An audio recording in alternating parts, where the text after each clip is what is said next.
Hi, I'm Ella, a 28-year-old marketing professional who's been dreaming of the perfect wedding ever since I was a little girl. But recently, my world was turned upside down in a way I never saw coming. Growing up, it was always clear that I was the responsible one. My younger sister, Lily, well, she was the golden child, the center of our parents' universe. Not that I minded. We each had our roles to play.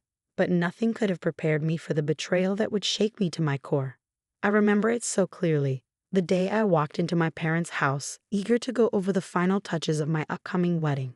As soon as I stepped inside, the scent of fresh paint and sawdust hit me. Confused, I wandered into what used to be an outdated kitchen, now transformed into something straight out of a high-end renovation magazine. Mom. Dad, what's all this? I asked, my voice echoing off the brand new tile. Oh, sweetie, isn't it wonderful? Mom beamed. We decided it was time for Lily to have a kitchen worthy of a chef. You know how cramped her old one was. Yeah, Ella, look at all this space. It's incredible. Lily chimed in. A cold knot settled in my stomach. Where did the money for this come from? I asked, my voice sounding distant even to me. Dad cleared his throat, unable to meet my eyes. Well, we figured since Lily needed it more, it came from your wedding fund. Mom cut in, her voice unnervingly firm. We thought you'd understand, honey. Lily really needed our help. I felt the room spin as their words sank in. My wedding fund. The money they'd been setting aside for me since I was born.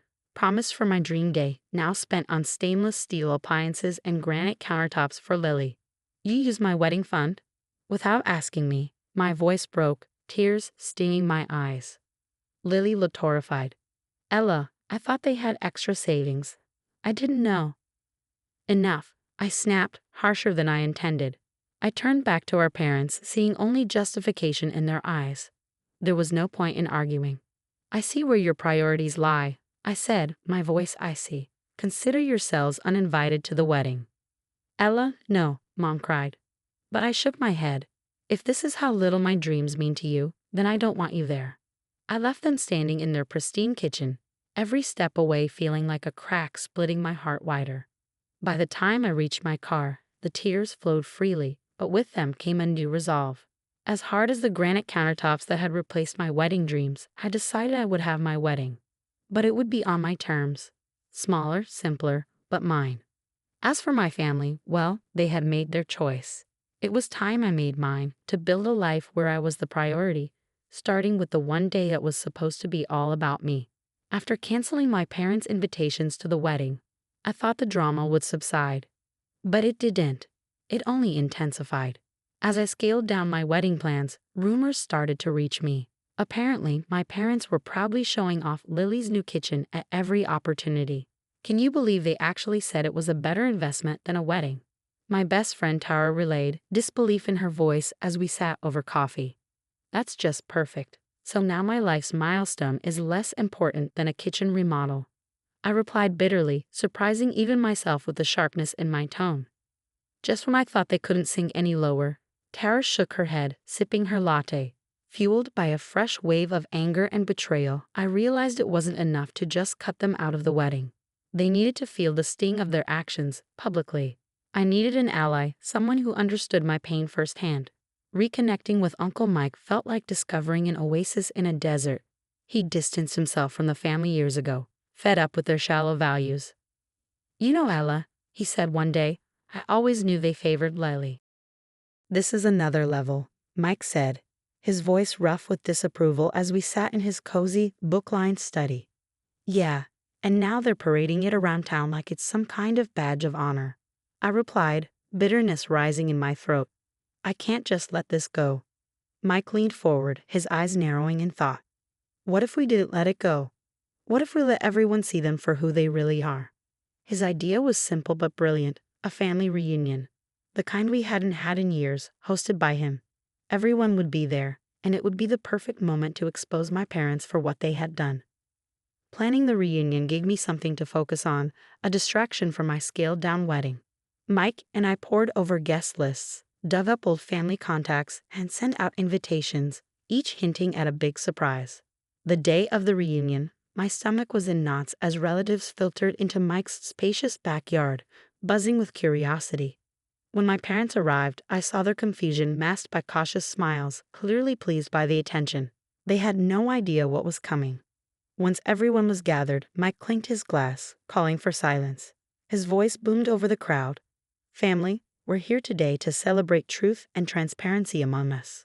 My parents exchanged uneasy glances as Mike continued. And what better way to do that than to clear the air about some misconceptions? He turned to me, giving a small nod. I took a deep breath, standing to face the crowd. Many of you have heard about or even seen my sister Lily's beautiful new kitchen. What you might not know is how it was paid for. Whispers rippled through the group as I held up copies of the bank statements and contractor bills, each one tracing the money from my wedding fund straight into the remodel. The money set aside for my wedding, since I was a child, was used without my consent. My dream was deemed less important than a set of fancy kitchen appliances. Lily, looking mortified, stared down at her feet, while my parents' faces turned an alarming shade of red. Mike stepped forward, his voice stern. "In this family, we stand for fairness and support. But today, we've witnessed the opposite. Let's think about what that means for us moving forward." "Why would your own parents do that?" one of my aunts asked, disbelief coloring her tone. "It seems fairness was overlooked in favor of what they saw as necessity," I replied, the words tasting bitter. Lily, her face flushed with embarrassment, finally spoke up. "I didn't know, Ella. I swear, I didn't know they used your money." I looked at her, my frustration simmering. "It's not just about the money, Lily. It's about trust. It's about respect. We never intended to hurt anyone," Dad interjected, his voice defensive.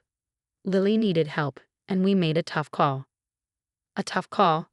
I repeated, incredulous. "What about my wedding? What about my dreams?" The crowd shifted uncomfortably as the mood grew tense. An older cousin finally spoke up. "Seems to me you thought only of one daughter. What about Ella?" "Yeah, how do you justify choosing between your children like that?" Another relative chimed in. Voices overlapped as the confrontation grew heated, with family members taking sides. Some offering sympathy, others expressing outrage. "Enough," Mike's voice cut through the noise. "This isn't just a family squabble over money. This is about revealing where priorities lie." The crowd quieted, the discomfort heavy in the air. Mom and Dad glanced around, their usual confident demeanor crumbling under the weight of disapproving stares. As the reunion wound down, the once festive atmosphere was replaced by a somber tone. Relatives began to leave, offering me sympathetic glances and pats on the back. "I'm sorry, Ella," Lily muttered as she walked by, still avoiding my eyes. "Don't be," I said softly. "It's not your fault." But it was clear now, more than ever, that I needed to step away. From them, from all of this. The drive home was quiet, a mix of relief and sadness settling over me. Exposing the truth had come with a price. But there was also a strange sense of freedom in it. The weight of the lies had been lifted, and now I had the chance to rebuild, not just my wedding, but my life.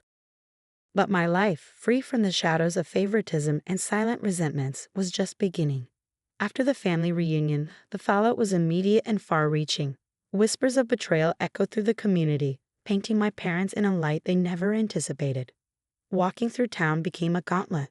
I'd overhear snippets of conversation at the grocery store or post office. "Did you hear about the Johnsons pulling from their daughter's wedding fund for a kitchen remodel?" "Yeah, and at the expense of their other daughter, poor Ella." The community's censure was a cold comfort. It wasn't joy I felt, but validation. Validation that the pain I'd endured was finally seen and acknowledged. One brisk Saturday morning, I ran into Lily at the local market. She approached hesitantly, a basket hanging awkwardly on her arm. "Ella, Save it, Lily. I'm not in the mood. I just wanted to say I'm sorry. I really didn't know. Whether you knew or not doesn't change what happened." I replied, my voice steady. "They chose, Lily. They always choose. And somehow, I'm always the one paying the price." She looked down, the hurt evident in her eyes. But this time, I didn't soften. "I need space, Lily. Space to heal and rebuild my life, without the chaos our parents bring." She nodded slowly, stepping back. "I understand. Just know, if you ever need me, I'm here." I watched her walk away, her shoulders slumped, a mirror of the weight I had carried for so long. Months passed, and I began to hear rumors about my parents' misfortunes. Their once thriving boutique, a cornerstone of their social life, had begun to falter. Regular customers, once charmed by their hospitality, now saw every sales pitch as a facade for deeper deceit. The Johnsons, no thanks, heard what they did to their daughter. Can't trust them. As their reputation crumbled, so did their financial stability. Talks of bankruptcy surfaced, a stark contrast to the life of comfort and preference they had always known. Amidst their downfall, I found my rise. My wedding day arrived not with the pomp and grandeur I had once imagined, but with a genuine, heartfelt celebration. A smaller venue, close friends, and the few family members who had stood by me through the storm. Each moment was a stitch mending the fabric of my self-worth. "Congratulations, Ella," Uncle Mike toasted, his eyes twinkling with pride. "Here's to new beginnings and true happiness." The reception was filled with laughter and dancing, the air light with the scent of jasmine and the soft glow of fairy lights. It was perfect, not despite its simplicity, but because of it. In the months that followed, my career took off in exciting new directions. Promotions came, followed by invitations to speak on marketing panels, where I shared insights and inspired others who faced their unprofessional battles.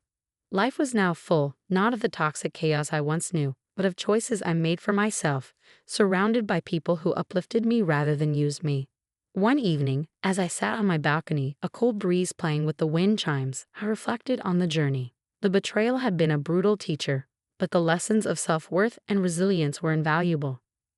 Turning my gaze to the stars, I realized that sometimes the hardest trials forge the strongest souls. My parents' choices had set this all in motion, but it was my own decisions that defined my ending. In that quiet moment, I knew I had chosen well. That wraps up Ella's journey of facing betrayal and finding her own path to happiness. What do you think about Ella's decision to cut ties with her family?